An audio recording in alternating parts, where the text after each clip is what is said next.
નાસિર મેતરના ગુંડાઓ જે કિરીટ પટેલના ખાસ સમર્થકના ગુંડાઓએ અમારી ઉપર પથ્થરમારો કર્યો અને આ ભાજપના કોર્પોરેટર કમલેશ રીબડિયાના પુત્રએ ગાળાગાળી કરી. કહેવાય ને બેન કે કિરીટ પટેલને છે ને દુખે છે પેટમાં અને કૂટે છે માથું, એને જેવું છે. કિરીટ પટેલને વાંધો ત્યાં છે કે હવે ચૂંટણી હારી જવાના છે.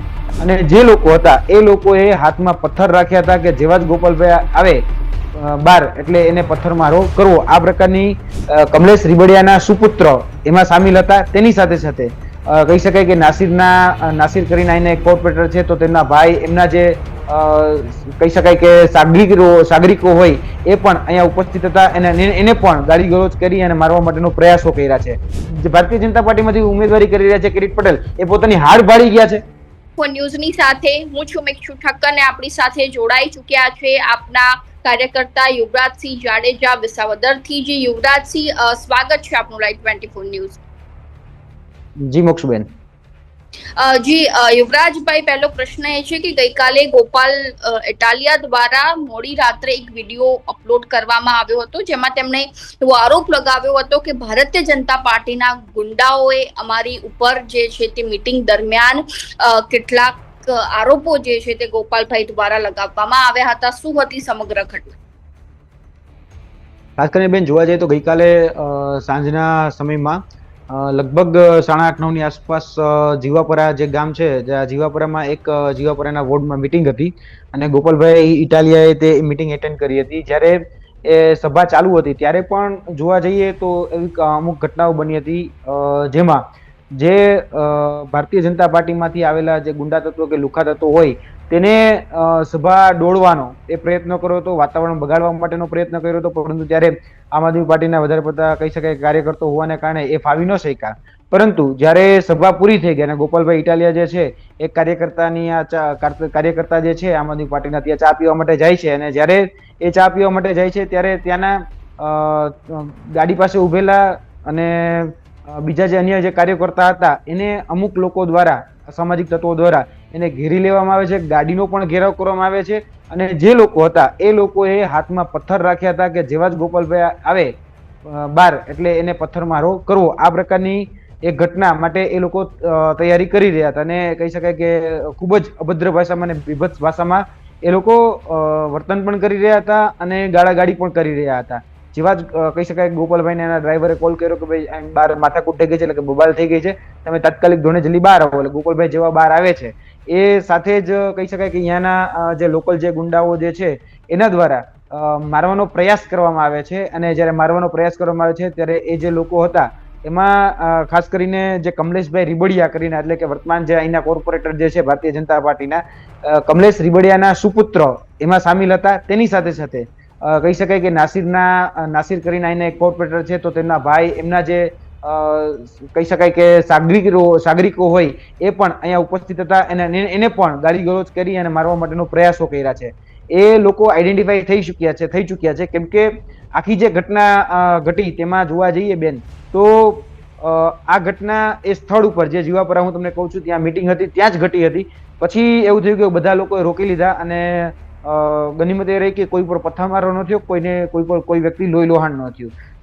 નો ડાઉટ ગાળાગાળી થઈ છે, મારવા માટેના પ્રયાસો થયા છે, પરંતુ અહીંયાથી કહી શકાય કે ગોપાલભાઈ છે એ શાંતિપૂર્વક ત્યાંથી નીકળી અને પોલીસ સ્ટેશન સુધી પહોંચે છે. અને પોલીસ સ્ટેશનમાં તમે જે દ્રશ્યો, તમે જે વિઝ્યુઅલ તમે અત્યાર સુધી જોયા હશે બેન, તો એમાં પણ તમે જોયું હશે કે જે વિઝ્યુઅલ છે એમાં પણ સ્પષ્ટ દેખાય છે કે લગભગ 1 કલાક જેટલો સમય એ વીતી જાય છે અને ત્યાં કોઈ જ પ્રકારના જે ઉપલી અધિકારી કહી શકે એવા પીએસઆઈ કે પીઆઈ કે અથવા તો એએસપી કે ડીએસપી કોઈ પણ વ્યક્તિ ત્યાં હાજર નહોતું. એટલે કોઈ ફરિયાદ નોંધી શકે એવું કોઈ વ્યક્તિ હાજર નહોતું. અને જ્યારે અમે પોલીસ સ્ટેશનમાં, હું હોય, ગોપાલભાઈ હોય, બીજા અન્ય વિસાવદરની ટીમના જે કાર્યકર્તા હોય એ બધા જ ત્યાં પોલીસ સ્ટેશને બેઠા હતા અને પોલીસ સ્ટેશનથી પછી અહીંયાથી ફેસબુક લાઈવ કર્યું હતું. તો ત્યારે પણ જ્યારે લાઈવ ચાલુ હતું ત્યારે પણ કહી શકાય કે ભારતીય જનતા પાર્ટીના જે ગુંડા તત્વો હતા એ ગુંડા તત્વો એ પોલીસ સ્ટેશનની અંદર આવી અને એમાં પણ દાદાગીરી કરતા હતા, લુખાગીરી કરતા હતા.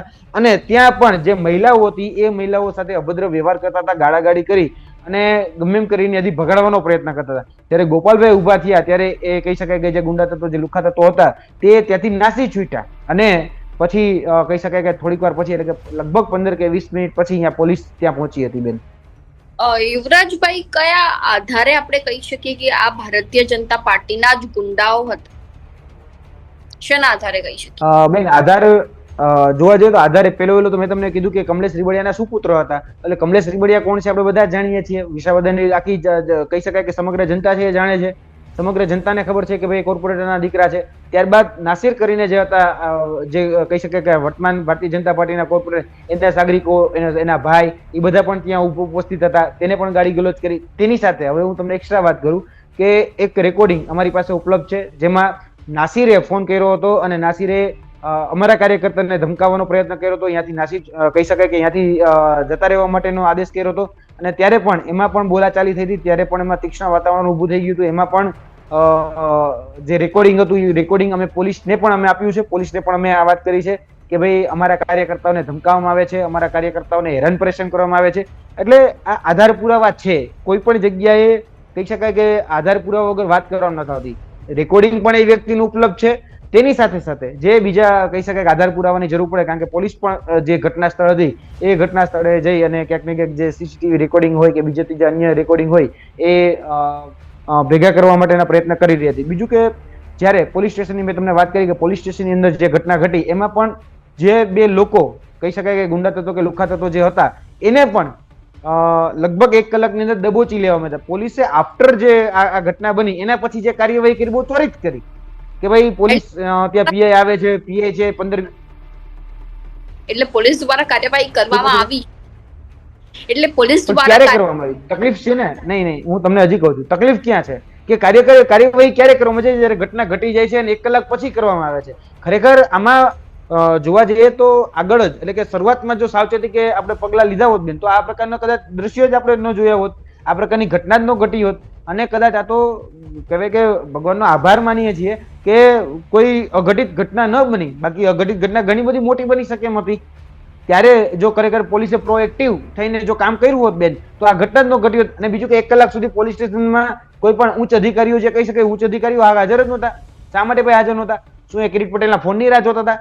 અને આ સ્પષ્ટપણે દેખાઈ આવી રહ્યું છે કે ક્યાંક ને ક્યાંક જે અત્યારે ભારતીય જનતા પાર્ટીમાંથી ઉમેદવારી કરી રહ્યા છે કિરીટ પટેલ, એ પોતાની હાડ ભાળી ગયા છે. ક્યાંક ને ક્યાંક જે એન કેન પ્રકારે હેરાન કરવાના, પરેશાન કરવાના પ્રયત્નો કરી રહ્યા છે. જે મિજાજ અત્યારે ગ્રાઉન્ડ ઉપર જોવામાં આવી રહ્યો છે, જે પ્રતિસાદ જે ગોપાલ ઇટાલિયાને મળી રહ્યો છે, અને ગોપાલ ઇટાલિયા ગામડામાં છેવાડાના વ્યક્તિ સુધી પહોંચી રહ્યા છે. અને ગામડાનો છેવાડાનો વ્યક્તિ આજે પોતાની સાથે થયેલી ઠગાઈ કે પોતાની સાથે થયેલી છેતરપિંડી કે પછી મંડળીમાંથી જે રીતે હેરાન પરેશાન કરવામાં આવતો હોય, સહકારી ક્ષેત્રના લોકો જે રીતે હેરાન પરેશાન કરતા હોય, એ બધાની સામે અત્યારે આંખ કહી શકાય કે આંખમાં આંખ નાખી જે લોકો જે છે એની સાથે વાત કરતો થઈ ગયો છે. આજે એને કહેવાય ને બેન કે કિરીટ પટેલને છે ને બે દુખે છે પેટમાં અને કૂટે છે માથું, એને જેવું છે. કિરીટ પટેલને વાંધો ત્યાં છે કે હવે ચૂંટણી હારી જવાના છે. એટલે બધા જ લોકોને ધાડે ધાડા અત્યારે ઉતારી દીધા છે. ભારતીય જનતા પાર્ટીના બેન જેટલા પણ સર્વે કહેવાય ને કે મુખ્યમંત્રી હોય કે પ્રદેશ અધ્યક્ષ હોય, બીજા ત્રીજા હોય, જે પણ હોય, એ બધા જ અત્યારે આવી ગયા છે. આજે પણ CR પટેલ અહીંયા જ છે, તમે જોઈ શકો છો. એ જુનાગઢમાં જ છે, ભેસાણની જે કદાચ ભૂમિ ઉપર છે. તો આ જોવા જઈએ તો બધા જ લોકો બેન અત્યારે આ વિસાવદર છે ને બેન, એ હવે એક સામાન્ય ચૂંટણી નથી રહી. આ વિસાવદર એ ભારતીય જનતા પાર્ટીનો નાકનો સવાલ થઈ ગઈ છે. હવે એનું નાક કપાય એમ છે. એને કદાચ 161 સીટથી વાંધો નથી, પણ જો કદાચ 1 સીટ ગોપાલ ઇટાલિયા જીતી જાય તો વાંધો ત્યાં પડે એમ છે. એટલે ગોપાલ ઇટાલિયા અને અત્યારે જે કિરીટ પટેલ વચ્ચે જે જંગ છે, કારણ કે બીજું કોઈ જંગમાં જ નથી. તમે જો માનો ને તો કોઈ અપક્ષ વિપક્ષ બીજું કોઈ પણ પક્ષ કે આ જંગમાં અત્યારે છે જ નહીં. બે જ પક્ષ અત્યારે ચૂંટણી લડી રહ્યા છે, અને એક ભારતીય જનતા પાર્ટી અને સામેથી ગોપાલ ઇટાલિયા આમ આદમી પાર્ટી. આ બે જ પક્ષ અત્યારે આખા વિસાવદરમાં તમે જ્યાં પણ કેમ્પેનિંગ જો કે જ્યાં પણ સભાઓ જો કે જેના કહી શકાય નાદ ગુંજી રહ્યા છે, તો એમાં આ બે જ વ્યક્તિઓ અત્યારે ક્યાંક ને ક્યાંક વાત કરી રહ્યા છે. અને ક્યાંક ને ક્યાંક કિરીટ પટેલની જે ભૂતકાળની જે ખરડાયેલી છબી છે એના વિશે લોકો વાત કરતા થઈ ગયા છે. સહકારી ક્ષેત્રે જે કરેલા કુકર્મો જે છે એ કુકર્મો હવે છાપરે ચડીને પોકારી રહ્યા છે. આ પાપ એનું પોકારી રહ્યું છે. એટલે ક્યાંક ને ક્યાંક મને એવું લાગે છે કે હવે એના પેટમાં તેલ રેડાઈ રહ્યું છે. એટલે કિરીટ પટેલના પેટમાં તેલ રેડાય છે, એટલે આ ગુંડા તત્વોને આગળ કરી અને ક્યાંક ને ક્યાંક હેરાન કરવાનો, પરેશાન કરવાનો અત્યારે એ કારસો રહી રહ્યા છે. આ ષડયંત્ર છે, આ જે અત્યારે કાવતરું સુનિયોજિત રીતે કરવામાં આવ્યું છે, અમે કહીએ છીએ કે એમાં તમે ફાવવાના નથી.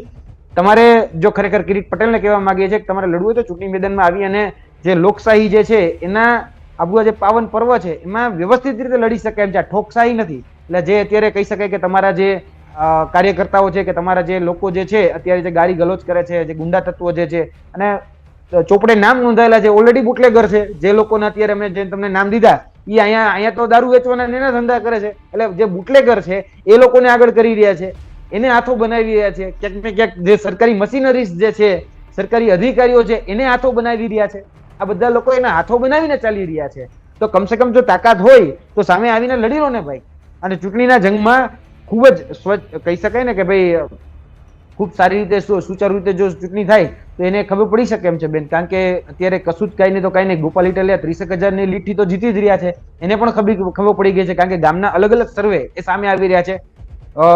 જે અહીંયા સર્વેની ટીમ છે, આમ આદમી પાર્ટીની હોય કે પછી ભારતીય જનતા પાર્ટીની હોય, બધી જ જગ્યાએ બેન સર્વે અત્યારે ક્લિયર કટ થઈ રહ્યા છે. એટલે મેં કીધું ને કે ભાઈ દુખે છે પેટમાં ને ફૂટે છે માથું, બરાબર. કિરીટ પટેલને વાંધો ત્યાં છે કે ભાઈ હવે આ ઘર ભાડી જવાના છે, ત્યાં વાંધો ત્યાં છે. એટલે ઘર ભાડી જાય છે ને ત્યાં તકલીફ પડવાની છે. એટલે આજ વખતેનો જંગ એ બહુ કહી શકાય કે રસપ્રદ છે.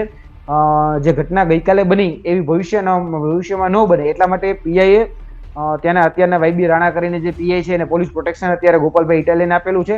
હવે પછીની કોઈ પણ સભા હશે તો એમાં તમામ જગ્યા અત્યાર સુધી નહોતું આપ્યું, અત્યારે હવે પછી જે પણ સભાઓ થશે, આજથી લગભગ 10 દિવસ જેટલો સમયગાળો છે, એ 10 દિવસના સમયગાળામાં જે પણ સભાઓ હશે એ તમામ સભાઓમાં હવે પોલીસની 2 ગાડીઓ એ ગોપાલભાઈની સાથે જ રહેવાની છે. પણ મેં તમને કીધું એમ કે આ પ્રિકોશન્સ જે આપણે કહીએ છીએ પહેલા જ જો લઈ લેવામાં આવ્યો હોત તો ત્યાં સુધી આ ઘટના જ ન ઘટી હોત. જી યુવરાજભાઈ, ધન્યવાદ આપનું માહિતી આપવા બદલ. જે રીતે વાત કરવામાં આવે તો આપણે જોડાયા હતા આપના કાર્યકર યુવરાજસિંહ જાડેજા, અને તેમના દ્વારા જણાવવામાં આવ્યું છે કે ગઈકાલે જે સભામાં ભારતીય જનતા પાર્ટીના જે ગુંડાઓ છે તેમના દ્વારા સતત અમારા ઉપર જે છે તે કેટલાક હદ સુધી ઝઘડાઓ કરવામાં આવ્યા હતા, તેમજ ગુંડાગર્દી કરવામાં આવી હતી. અને પોલીસ પ્રોટેક્શનની જો વાત કરવામાં આવે તો આ સમગ્ર ઘટના જ્યારે ઘટી એના 1 કલાક બાદ પોલીસ દ્વારા કાયદેસરની કાર્યવાહી હાથ ધરવામાં આવી હતી. એટલે આ ઘટનામાં પોલીસ દ્વારા પણ ખરેખર પહેલા જો કાર્યવાહી કરવામાં આવી હોત તો આ કોઈ ઘટના ન ઘટી હોત. તે મુદ્દે જે છે તે યુવરાજસિંહ જાડેજા દ્વારા ચર્ચા કરવામાં આવી. તો આ મુદ્દે તમારું શું કહેવું છે ચોક્કસથી અમારા કોમેન્ટ બોક્સમાં જણાવી દેજો. અને હજુ સુધી તમે જો લાઈટ 24 ન્યૂઝને સબસ્ક્રાઇબ નથી કર્યું તો હાલ તેને સબસ્ક્રાઇબ કરી દેજો.